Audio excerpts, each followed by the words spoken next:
Welcome to the Curious Adventurer Show. I am Miss Allison, and I must have my notebook when I'm exploring. I am Miss Amber, and when I go on an adventure, I like to bring my backpack. I am Miss Katrina, and when I am on an adventure, I always have my map. I'm Miss Keon, and when I explore, I always bring my magnifying glass.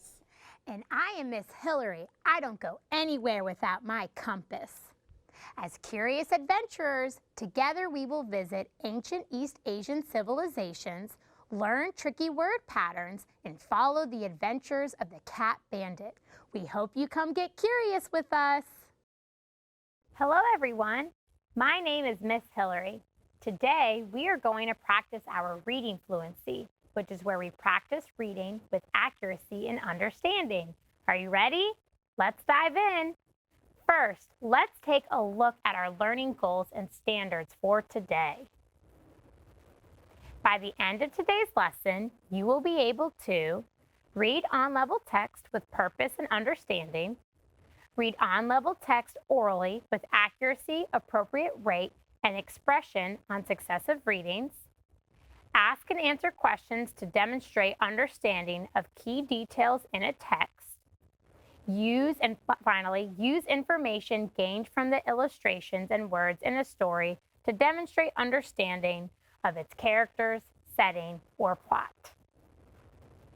We have spent a couple of lessons learning about the cat bandit's mischievous adventures.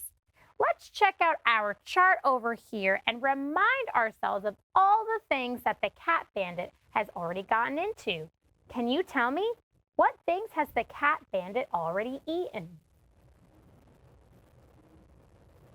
That's right. He's eaten a hot dog, a chicken nugget, snack mix, and our last time together, we saw him get some ham. Today's text is titled The Fish. I wonder what the cat bandit might be up to today. We will make a prediction before we start reading the text. Before we start reading, we're going to review two vocabulary words. The first word we're going to review is lenses. Say lenses with me. Lenses. How many syllables are in the word lenses? That's right, lenses, 2. A lens is a piece of glass or another transparent substance with curved sides for concentrating or dispersing rays. I know that's a very tricky definition, but really, if you wear glasses, you have lenses. We also use lenses in a magnifying glass or in a telescope. It usually helps us see something more clearly or closely. So think about it. What type of lens would you use if you wanted to look at a teeny tiny bug? That's right, you would use the lens of a magnifying glass. For our picture, I have the lens of some cameras. These are some camera lenses, and we use those when we zoom in to take a picture. When you hear the word lenses, make glasses with your pointer fingers and your thumbs, and you can go like this and put them over your eyes like you have glasses. And when you do it with me, say lenses. Are you ready? Lenses. Great job. The second vocabulary word is glinted. Say glinted with me. Glinted. How many syllables are in the word glinted? Glinted. 2. If you said 2, great job. Glinted or glint means to give out or reflect small flashes of light. A large diamond glinted on her finger. The stream glinted in the moonlight. I could see a glint of the car's headlights through the window. Could you think of an example of something that may glint? Wow, that's a good one. When you hear the word glinted, I want you to just make a flash of light with your hands like this and say glinted when you do it. Try it with me. Glinted. Great job. So we're going to do a brief activity. I'm going to say a sentence with a missing word, and I'll have a picture here. You are going to repeat the sentence and tell me what the missing word is. The missing word will either be lenses or glinted. When you say the word, make sure to do the hand movement, so glinted or lenses. Here we go. Here's our first picture. The new blank of the glasses helped me see better. Lenses or glinted? If you said lenses, you are correct. The new lenses of the glasses helped me see better. Great job. Let's do another one. Here's our picture. The light of the full moon blank off of the ocean. Did you get it right? Listen carefully. The light of the full moon glinted off of the ocean. So this light right here is the glint of the moonlight. And my picture is there's actually a glint on my picture with the lighting. All right, here's our third one. The blank of the microscope helped me see the tiny insect. Lenses or glinted? If you said lenses, you are correct. The lenses of the microscope helps me see the tiny insect. Okay, we have one more. Something blank in Tom's flashlight. If you said glinted, you are correct. Something glinted in Tom's flashlight. Awesome job. And I just realized we didn't put up our picture for glinted.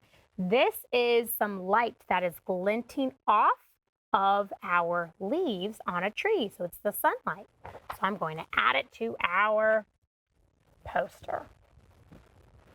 Awesome work, boys and girls. So we're going to review one more concept before we read our text for today. When we work on our reading fluency, it is important that we pay close attention to the punctuation in the sentence. We have spent quite a bit of time talking about our end punctuation marks. Do you remember what they are? Let's review.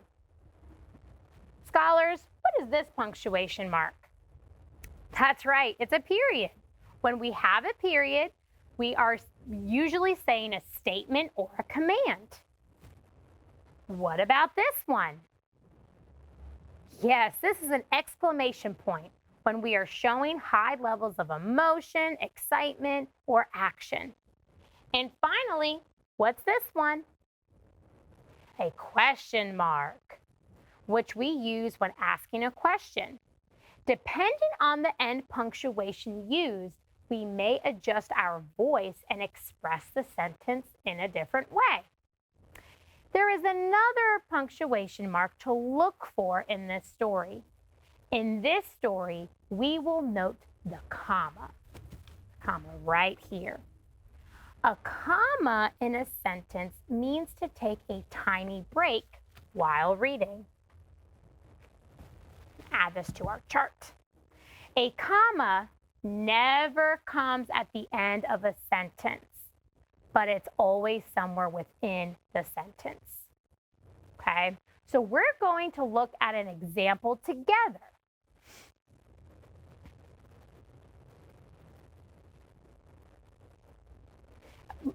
So I'm going to read this sentence and notice that I'm going to pause when I get to the comma. At the store, I bought 2 candy bars. So notice how I paused after the word store before I read the rest of the sentence. For this next sentence, you are going to read it, and I want you to pause at the comma. I will highlight the words to help you.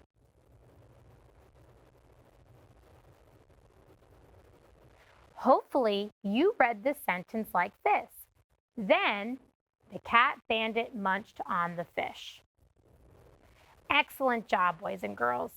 So when we read our story today, we're going to see some commas and we're going to have to make sure that we pause. Awesome. Now that we have discussed some vocabulary, we are now going to read the fish 2 times today. During the first read, we will read it together. On the second read, however, you will read it on your own. Based on the title of today's story and the antics of the clever cat bandit, I am very curious to see what the cat bandit will do with this fish. What do you think will happen, scholars? Take a second and make a prediction about what the cat bandit might do with the fish. Great prediction. I'm eager to see what will happen in this story. I wonder if he will use a belt and a magnet like he did in the ham, or use some tongs and rocks like he did in the snack mix. As we read the story, pay close attention to the commas. We will also see a new sound word or onomatopoeia to add to our anchor chart. All right, let's get started. The fish. Once Mom hung a fish up on a string. The cat bandit was scratching himself when he got a whiff of the fish. Quick as a flash, he ran into the kitchen. The bandit spotted the fish hanging on the string. He sat down to think up a plan to get the fish. I am curious to see what the cat bandit will do to get the fish, which is hanging on a string. What do you think will happen now that we know the location of the fish? Go ahead and think of a prediction. All right, let's see what happens. The cat bandit ran and got Mom's glasses. He set the glasses on a bench that was in the sun. The sun shone on the 2 lenses of the glasses. The lenses glinted in the sun. The bandit slid the glasses a bit to the left. He slid the glasses until one of the lenses sent hot sun flashing onto the string. Then he sat. Wow, what a clever cat! What do you think will happen to the string the longer the hot sun is flashing on it? Do you have any ideas? We're going to keep reading to find out. The sun from the glasses shone on the string. The string got hot. The wax on the string melted. Then rip, the fish fell. Then munch, munch, munch. That was the end of the fish. Wow, what happened to the string? Why did it melt? It melted because the hot sun melted the wax on the string, so it broke. I also noticed a few commas on this page. Did you hear how I paused when I got to each one? When it's your turn to practice, make sure you pause too. Finally, I do see another sound word on here. Do you? What is it? That's right, munch, munch, munch. I'm going to go ahead and add munch to our onomatopoeia or sound wall anchor chart. The munch sound is referring to the cat munching on the fish. All right, scholars, now it is your turn to read the story one more time. I'm going to show you the pages and give you time on each slide to practice your reading. I will highlight the words to help you stay on track. As you read this time around, I want you to be thinking about the plot of the story and information that we are learning both from the pictures and from the words. If you finish reading before the minute or your time is up, go ahead and start rereading the page again. The more we practice, the better readers we become. All right, let's get started.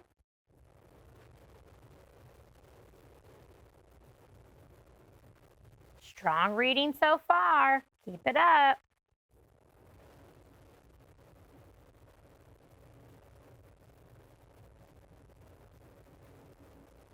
One more sentence. Finish this page strong. Well done. Let's go to the next page.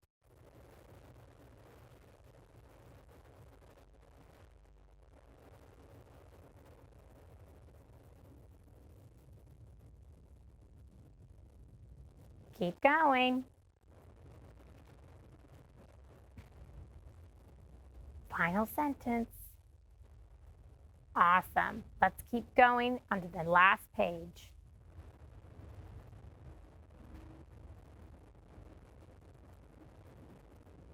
I see a comma and an exclamation point coming up. I hope you paused. More commas.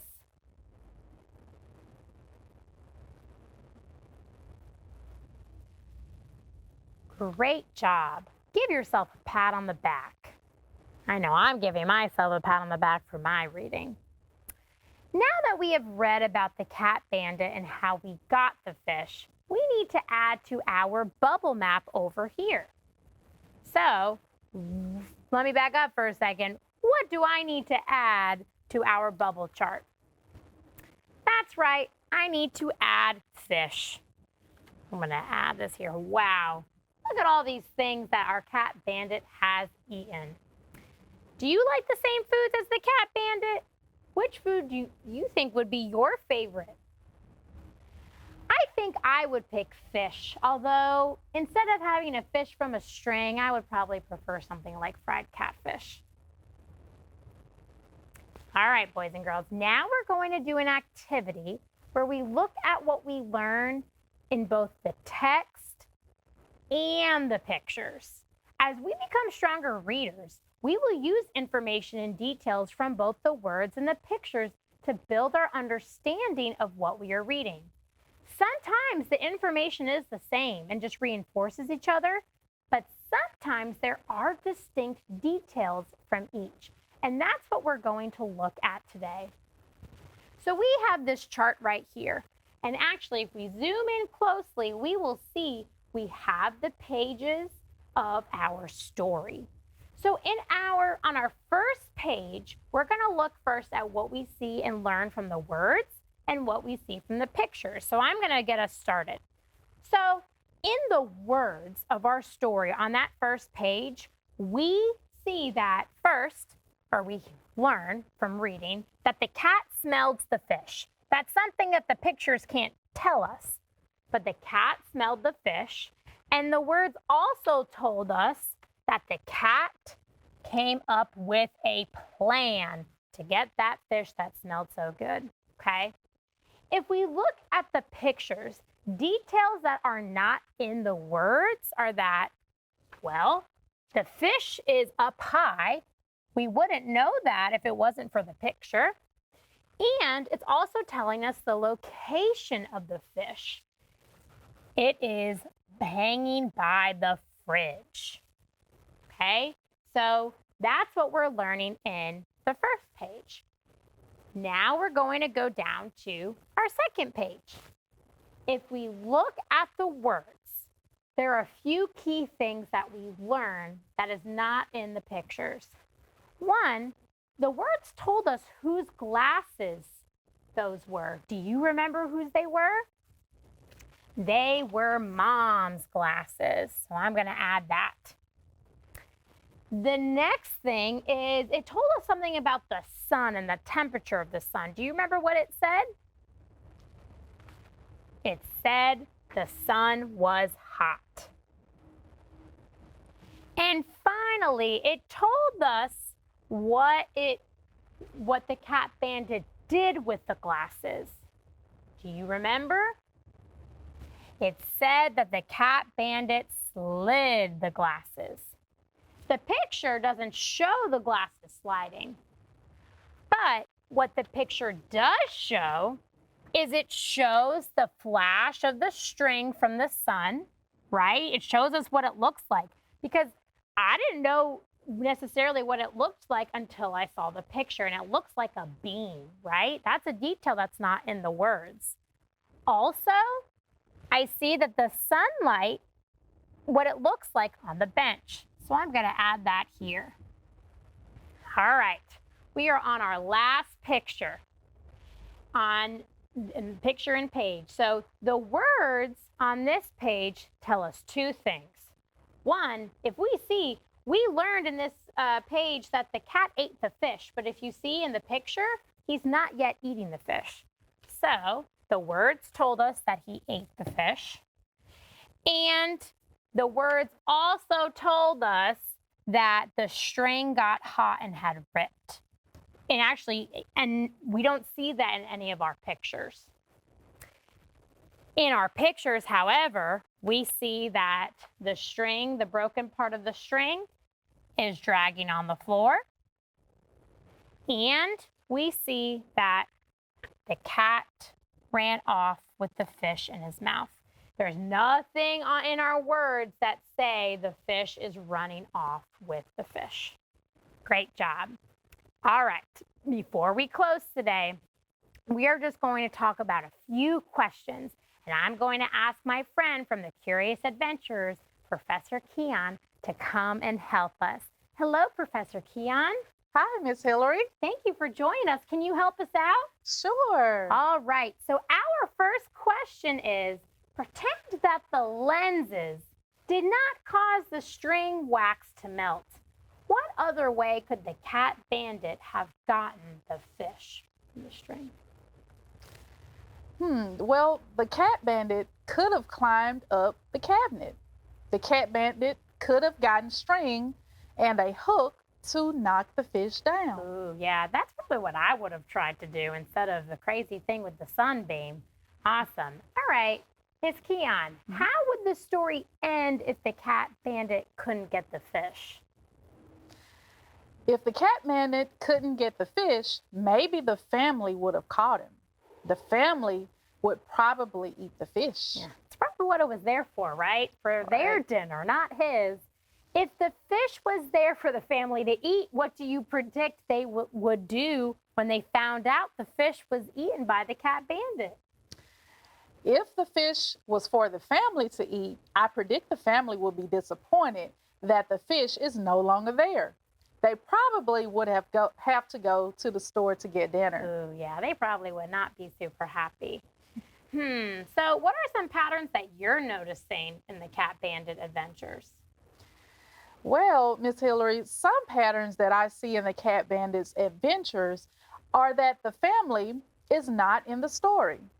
The cat bandit is very creative with how he tries to get the food, and he always succeeds in getting the food. He sure does, right? How would you describe the family that lives with the cat bandit? I would describe the family that lives with the cat bandit as relaxed and very trusting because they leave their food out, not worried about the cat getting their food. Yeah, I know I can't leave my food out with my dogs. Thank you so much for helping us out. You're welcome. See you later. Bye. Well, everybody, that's it for today's lesson. We reviewed some robust vocabulary words. We discussed how strong, fluent readers look at commas to pause in a sentence. And we also practiced our reading and learned about how both words and illustrations contribute to the story. Thank you for joining us today. All rights and credits to this lesson belong to Core Knowledge Language Arts. We would like to thank them for publicly sharing these materials. We will see you next time on the Curious Adventures Show. Bye!